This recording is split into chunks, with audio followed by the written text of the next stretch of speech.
Toujours tranquille. Ma mère, écoute ça. Toujours tranquille, bonbon. Abriage. Je suis une Sam Gema Divine Ruby, âgée de 19 ans, et je suis la candidate numéro 15. Je suis une formation en design graphique et digital à Artcom Sup Casablanca, et je représente aujourd'hui le G9.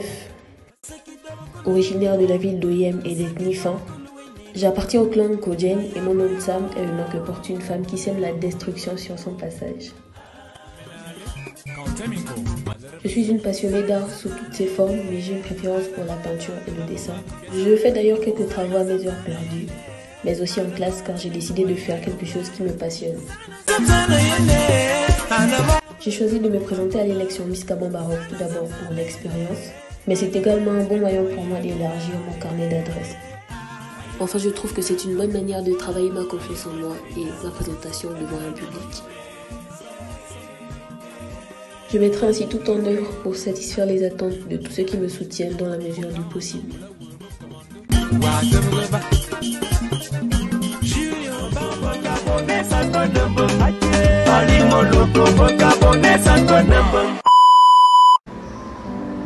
Un pygmée est un individu appartenant à une population caractérisée par une taille estimée entre 1m40 et 1m60 en moyenne.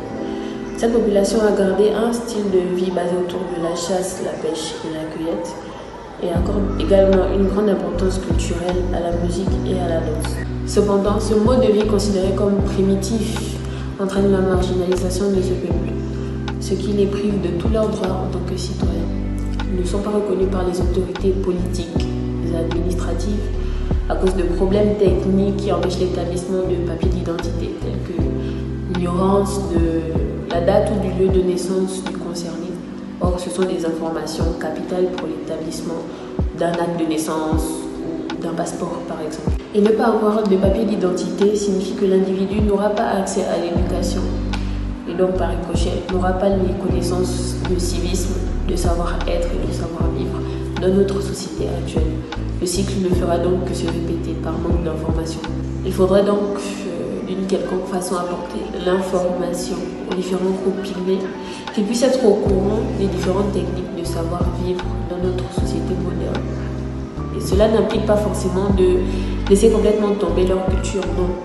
C'est juste que nous vivons actuellement dans une société régie par des lois et où chaque citoyen a des droits.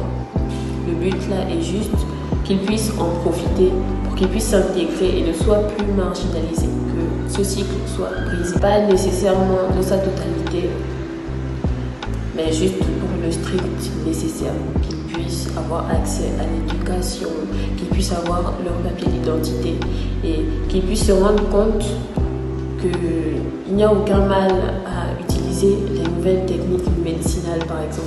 Donc je ne pourrais pas me situer en disant que le peuple pygmée est un bien ou un mal pour notre société, juste qu'il y a des actions à mettre en œuvre et des conditions à respecter de part et d'autre pour que tout le monde soit d'accord, notamment l'information, en très grande partie, pour que la boucle soit brisée, que le cycle soit brisé et que les pygmées ne soient plus jamais considérés comme des marginaux de notre société. Qu'on n'ait même plus à se poser la question de savoir si c'est un bien ou un mal pour notre société.